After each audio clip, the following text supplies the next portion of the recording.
Lecture चालू करो बे। मेरे समझ से परे है कि कांग्रेस और तहसीन पूनावाला को, क्या कांग्रेस इतनी कलंकित उसका कार्यकाल है कि उसका नाम लेने पर इनके पेट में दर्द शुरू हो जाता है? आप जब कहते हैं कि हाथ बांध दिए सेना के, बिल्कुल हाथ नहीं बांधे गए। और इंडोनेशिया में ऐसा कोई बयान किसी भी भारत के सेना प्रमुख ने सीडीएस ने नहीं दिया है जिसमें कहा गया हो कि हाथ बांध दिए गए। अशोक जी, आप वेरीफाई कर लीजिए। बिल्कुल। जहां तक हाथ बांधे कैसे जाते हैं, हाथ बांधे जाते हैं जब 2008 में 26/11 का आतंकी हमला हुआ और होमी मेजर जो तत्कालीन जो है एयरफोर्स चीफ थे, वो गए डॉक्टर मनमोहन सिंह से पूछने, और उन्होंने जब जिक्र किया कि हम चाहें तो कमांड सेंटर पर लश्कर तोयबा के एयर स्ट्राइक कर सकते हैं, तो हिम्मत नहीं पड़ी। ये दशा थी, इसको कहते हैं हाथ बांधना। आज राजनाथ सिंह जी ने संसद में श्रीमान प्रणब मुखर्जी की पुस्तक का वो कोलिशन ईयर्स, उसका जिक्र किया और कैसे हाथ बंधे हुए थे वो भी बताया। विदेश सचिव अजय बिसारिया को उन्होंने कोट किया, उद्धृत किया, कैसे हाथ बांधे जाते बताया उन्होंने। एफएटीएफ की बात अभी तहसीन पूनावाला कर रहे थे। एफएटीएफ तो 2014 के बाद, नरेंद्र मोदी जी के आने के बाद एफएटीएफ की ब्लैक लिस्ट में डालने की मांग की गई और ग्रे लिस्ट में डाला गया। 2008 के बाद आपने एफएटीएफ में क्यों नहीं डलवा दिया? क्यों नहीं प्रयास किया आपने? और उसके बाद आपने जाकर 2009 में शर्मल शेख में इतनी शर्मनाक बात की कि उस बात पर कांग्रेस के लोगों को अपना मुंह काला करके निकल जाना चाहिए। आपने कहा कि हम जो है बलूचिस्तान में आतंकवाद को फंड कर रहे हैं। आप हनोई में जाकर कहते हैं कि जो है वो भी पाकिस्तान में विक्टिम है आतंकवाद का। जो पाकिस्तान को जो आतंकवाद को पालता है, पोसता है, प्रायोजित करता है, उसको विक्टिम कहने वाली कांग्रेस के कुकर्मी लोग आज भी पाकिस्तान के पक्ष में खड़े हैं। ये शर्मनाक स्थिति है। आज ही आप ही के बयानों ने जो है ये सिद्ध किया है। ओके, पहली बात तो ये कि अभी जो एक सवाल जो उठाया था क्रिकेट खेलने वाला, मुझे लगता है उसको लेकर पूरे देश में चर्चा हो रही है, उस सवाल को मैं जरूर आऊंगा। लेकिन दूसरी बात तहसीन जी, जो आपने कहा जिसका फैक्ट चेक करने के लिए दरअसल प्रेम भाई ने कहा, वो बयान मैंने भी नहीं देखा। मैं चाहूंगा, क्योंकि मैं चाहता था, हाँ मैं बिल्कुल मैं उसको लेता हूं, मैं चाहता था कि प्रेम जी उसका जवाब दे। लेकिन मैं एक बात जरूर कह रहा हूं, जो आपने जो इंटेलिजेंस फेलियर की बात, उसके संदर्भ में कह रहा हूं। मैं अभी थोड़े दिन अभी आज ही मैंने राहुल गांधी जी का एक बयान देखा जो यूपीए सरकार के दौरान का, और उस यूपीए सरकार के दौरान राहुल गांधी जी का बयान है जिसमें उन्होंने कहा हर आतंकी हमला रोका नहीं जा सकता, हर आतंकी हमला रोका नहीं जा सकता। और आज तेजस्वी सूर्य ने बताया कि 10 साल में, जब यूपीए सरकार थी, उस 10 साल में भारत के 8000 निर्दोष नागरिक आतंकी हमले में मारे गए थे। तो मुझे लगता है जब यह सवाल उठता है कि भैया इंटेलिजेंस फेलियर हो रही है, तो हमको यह भी देखना चाहिए कि किस तरह से इस देश में इंटेलिजेंस को खत्म करने का, और इस देश में कानून को किस तरह से प्रो टेररिस्ट और किस तरह से हिंदू आतंकवाद का खेल खेलने की कोशिश हुई, ये सब चीजें हमारे सामने हैं। तो ये चीज जरूर जो है, इस पर भी मुझे कोई चर्चा नहीं है, बहस आगे बढ़ेगी तो। लेकिन सबसे क्या विपक्ष वास्तव में चर्चा चाह रहा था, इसका फैक्ट चेक होना जरूरी है। तो आज फैक्ट परफेक्ट में यही चर्चा कर लेते हैं। मॉनसून सत्र के पहले दिन कांग्रेस ने ऑपरेशन सिंदूर पर चर्चा की मांग की थी। कांग्रेस का डिमांड थी कि ऑपरेशन सिंदूर पर चर्चा हो, इसलिए हंगामा भी हुआ।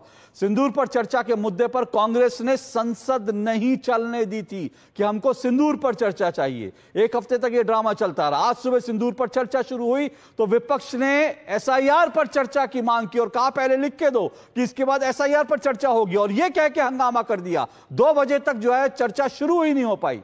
जब सिंदूर पर चर्चा तय थी, ठीक उसी दिन कांग्रेस के नेता ने पाकिस्तान को क्लीन चिट दे दी। यह बड़ी खबर है, पाकिस्तान को क्लीन चिट। पहलगाम आतंकी हमले के पीछे पाकिस्तान और आईएसआई कहा था, ये कौन नहीं जानता, लेकिन पी चिदम्बरम कांग्रेस के नेता ने पहलगाम हमले के लिए पाकिस्तान को क्लीन चिट दे दी।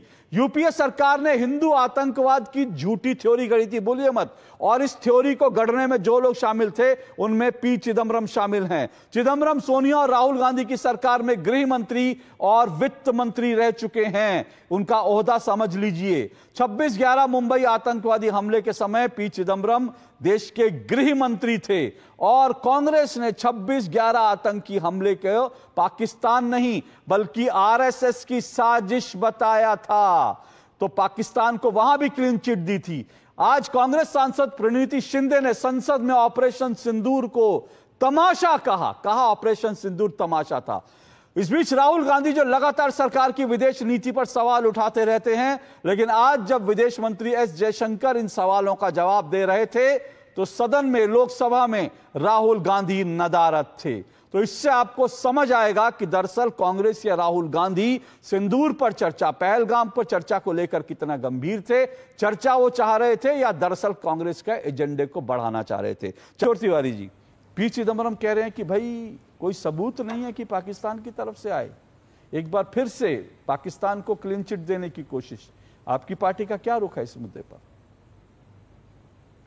अब ओरिजिनल क्या है मुझे मालूम नहीं, लेकिन मुझे लगता है ये शशि थरूर के गैंग में तो नहीं था, हम लोग ऐसा लगने लगा मुझे। शशि थरूर के गैंग में कैसे सर?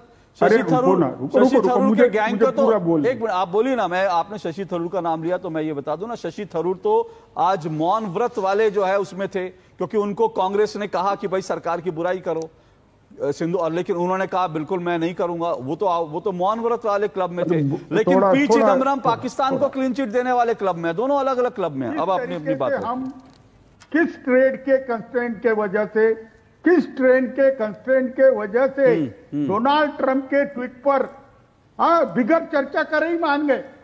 आज तो रविशंकर जी ने बताया कि ये हमारे जयशंकर थरूर का ही बात करे। मैं बता रहा हूं कि उन्होंने कहा कि 10 मई से 18 जून तक बात ही नहीं हुई पीएम साहब की। तो डोनाल्ड ट्रंप जो बता रहे थे, इसका मतलब डोनाल्ड ट्रंप ने अज्यूम कर लिया था कि मैं जो बोलूंगा वो सर भारत को लागू है। मैं वही सवाल उठा रहा हूं। देखिए प्रेम जी, एक बात माफ कीजिएगा किशोर जी, पहली बात, आप लोग भारत सरकार पर भरोसा नहीं करते, आप लोग जो है भारत की सेना पे भरोसा नहीं करते, आप लोग भारत के विदेश मंत्री संसद में जो बोलते हैं उस पर भरोसा नहीं करते, आप लोग जो रक्षा मंत्री संसद में बोलते हैं उस पर भरोसा नहीं करते। आप भरोसा ट्रंप पर करते हैं, आप भरोसा पाकिस्तान पर करते हैं। आपने कहा कि मुझे बड़ी खुशी हुई, रक्षा मंत्री ने आज कहा कि भैया 20 मिनट में कर दिया, आज आप अभिनंदन करने की बात कर रहे हैं। अरे ये तो भारतीय सेना पहले ही बता चुकी थी, प्रेस कॉन्फ्रेंस करके उन्होंने 9 आतंकी ठिकाने दिखाए कि देखिए, सैटेलाइट तस्वीरें दिखाई, वीडियोस दिखाए कि 9 आतंकी ठिकाने हमने जो है 20 मिनट में इनके ध्वस्त कर दिए। उसके बाद 3 घंटे के अंदर अंदर 11 उनकी जो एयरफील्ड थी उनको तबाह कर दिया। पाकिस्तानी सेना का 20% जो इंफ्रास्ट्रक्चर था वो 3 घंटे में भारतीय सेना ने, लेकिन आप तब माने नहीं। आज आप कह रहे हैं कि आज मैं बधाई दे रहा हूं। और दूसरी बात, ये जो तमाम सांसद गए थे, ये जो आपकी प्रियंका चतुर्वेदी जी गई थी, क्या ये मोदी के गुणगान करने गई थी?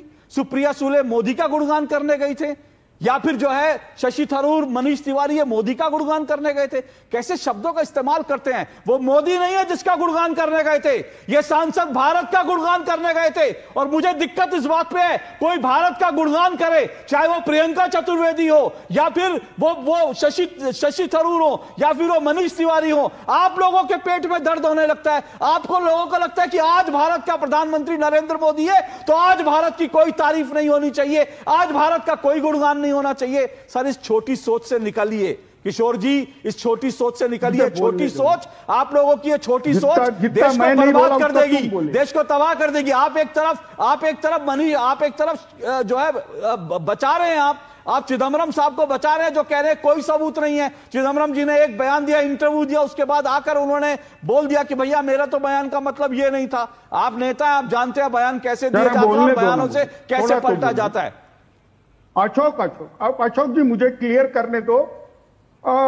मुझे अच्छा लगा राजनाथ सिंह ने यह कहा कि हमारे सामने पाकिस्तान चिल्लर है, लेकिन पाकिस्तान ने जो पूरा बारूद, पूरी जो आर्मरी यूज की, जो टेक्नोलॉजी यूज की, वो चाइना की थी। उस पर वो कुछ नहीं बोले। हाँ, तुमको किसने मदद नहीं की, इस पे तुम कुछ नहीं बोले।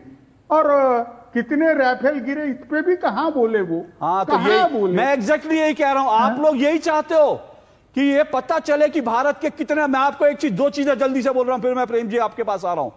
ये भारत के कितने राफेल गिरे, ये पहले दिन से, जिस दिन भारतीय सेना ने काउंटर अटैक शुरू किया उस दिन से भारत के राफेल गिरे। ये चीन की तरफ से प्रोपेगेंडा चलाया गया, क्योंकि चीन चाहता था। और पहले दिन राफेल के अंतर्राष्ट्रीय बाजार में उसके शेयर गिरे, ये कह के कि भारत के राफेल, और तब से लेकर आज तक आप लोग राफेल गिरे। आपने ये नहीं पूछा पाकिस्तान को कितना नुकसान हुआ, वो आपने नहीं मानेंगे, लेकिन आप ये पूछेंगे कि राफेल कितने गिरे। इसीलिए तो मैं कह रहा हूं आप लोग पाकिस्तान का एजेंडा चलाते हैं सर। अपने ना बिल्कुल नहीं, आपने जितना बोला मैं प्रेम जी जवाब देंगे, लेकिन मैं फिर कह रहा हूं आप लोग पाकिस्तान का एजेंडा चलाना बंद कीजिए सर। शिवसेना यूबीटी से मुझे उम्मीद नहीं थी, मैं समझता हूं कि कांग्रेस में पी चिदम्बरम है और बाकी लोग हैं। और एक चीज और, मैं प्रेम जी आपके पास आ रहा हूं, उससे पहले एक चीज मैं और दिखाता हूं। ये तो कम से कम इस पर आपको, मुझे लगता है कि किशोर जी आपको इस पर कम से कम 2 शब्द बोलने चाहिए थे, क्योंकि आप तो हिंदू हृदय सम्राट की पार्टी होने का दावा करते हैं ना। आज जिन प्रणीति शिंदे ने यह कहा कि ऑपरेशन सिंदूर तमाशा था, उनके पिताजी का यह बयान मेरे हाथ में है, ये 2-3 महीने पहले का बयान है। वो ये कह रहे हैं, सुशील कुमार शिंदे का बयान है कि हिंदू आतंकवाद नहीं था, मुझे कांग्रेस पार्टी ने जो बोला मैंने वो किया। ये सुशील कुमार शिंदे ने कहा, और उन्होंने हिंदू आतंकवाद की कांग्रेस ने जो थ्योरी वो गढ़ी आतंकवादियों को, पाकिस्तान को बचाने के लिए, जिसको आज चिदम्बरम आगे बढ़ा रहे हैं, उसी बात को लेकर शिंदे ने कहा कि मेरा कोई कसूर नहीं है जी, हिंदू आतंकवाद की थ्योरी मुझे कांग्रेस पार्टी ने कहा था, मैंने वो थ्योरी आगे बढ़ा दी, लेकिन ये ऐसी कोई बात नहीं, हिंदू आतंकवाद था नहीं। आप लोग उस पर नहीं बोले किशोर जी, आप लोग प्रणीति शिंदे के बयान पे नहीं बोले, जिन्होंने ऑपरेशन सिंदूर एक तमाशा था, उस पर आपकी छाती क्यों नहीं फटी? मुझे इस बात पर आपत्ति है। प्रेम जी रिस्पॉन्ड कीजिएगा, मैं आऊंगा आपके पास। अगर आपकी छाती फटी हो प्रणीति शिंदे का बयान सुन करके, तो जरूर बोलिएगा कि प्रणीति शिंदे महाराष्ट्र की बेटी हैं, कम से कम उनको इस तरह का शर्मनाक बयान नहीं देना चाहिए था। जरूर बोलिएगा आपकी छाती फटी हो तो। देखिए, साफ तौर पर यह सिद्ध होता है कि कांग्रेस पार्टी जो है पाकिस्तान परस्ती को प्रमोट करने में कोई संकोच नहीं करती। समझौता एक्सप्रेस ब्लास्ट हुआ, सफदर नागोरी ने कबूल कर लिया कि इस आतंकी हमले में हमारा हाथ था, लश्कर तोयबा का हाथ था, लेकिन उसको बाद में बदल दिया गया। 26/11 का हमला हुआ, सबको पता था। बाकायदा डिफेंस मिनिस्टर AK एंटनी, तत्कालीन डिफेंस मिनिस्टर ने भारत की संसद में हमले के पहले कहा था कि हमारे पास इस तरह के इनपुट हैं कि सागरी मार्ग से ISI हमला करा सकती है। बावजूद इसके जो है उसको हिंदू आतंकवाद सिद्ध करने का दिग्विजय सिंह ने प्रयास किया। आप ही बता रहे हैं कि सुशील कुमार शिंदे ने बाकायदा ये स्वीकार कर लिया कि उनको कांग्रेस ने हिंदू आतंकवाद की थ्योरी गढ़ने के लिए मजबूर किया था। तो आज प्रणीति शिंदे भी जो बयान दे रही है कि ऑपरेशन सिंदूर तमाशा था, ये निश्चित तौर पर राहुल गांधी और उनकी माता श्रीमती सोनिया गांधी के निर्देश का पालन करने के अलावा और कुछ नहीं है। अभी आपके चैनल पर श्रीमान तहसीन पूनावाला ने भ्रमित करने का प्रयास किया। इन्होंने भ्रमित करने का प्रयास किया कि हमारे डिफेंस अटैची ने, ठीक है, जकार्ता में क्या बयान, उस बयान के बाद इंडियन एम्बेसी ने बाकायदा जो है यह स्पष्ट किया कि वहां पर डिफेंस अटैची को मिसकोट किया गया। और जो बात डिफेंस अटैची ने कही थी, वो बात भारत ने पहले दिन डीजीएमओ ने जो प्रेस कॉन्फ्रेंस किया, डीजीएमओ ने पहले दिन ये कहा था कि हम जो हैं सिर्फ हमने आतंकी ठिकानों को टारगेट किया था, हम किसी सैन्य संस्थान को, किसी नागरिक संस्थान को हमने अटैक नहीं किया। यही बात वहां डिफेंस अटैची ने भी कही थी। उस बात को किस तरह से तहसीन पूनावाला झूठ फैला रहे हैं, प्रेम जी, आपके सामने है। प्रेम जी, अच्छी बात है, आपने फैक्ट चेक आज ही कर दिया। मुझे कल तक इस डिबेट को ले जाने की, कल तक इस मुद्दे पर जाने की जरूरत नहीं पड़ी। लेकिन एक छोटा सा सवाल आपसे, फिर मैं तहसीन जी आप रिस्पॉन्ड कीजिएगा। एक छोटा सा सवाल आपसे, हम क्रिकेट के क्यों खेल रहे हैं पाकिस्तान के साथ? क्यों नहीं सरकार इसमें इंटरवीन करती? पाकिस्तान के साथ बाकी कुछ नहीं चलेगा, लेकिन क्रिकेट चलेगा। बहुत अच्छा सवाल है आपका, बहुत अच्छा सवाल है। बायलेटरल, द्विपक्षीय, जहां पर भी क्रिकेट है, कोई भी खेल हम नहीं खेल रहे, लेकिन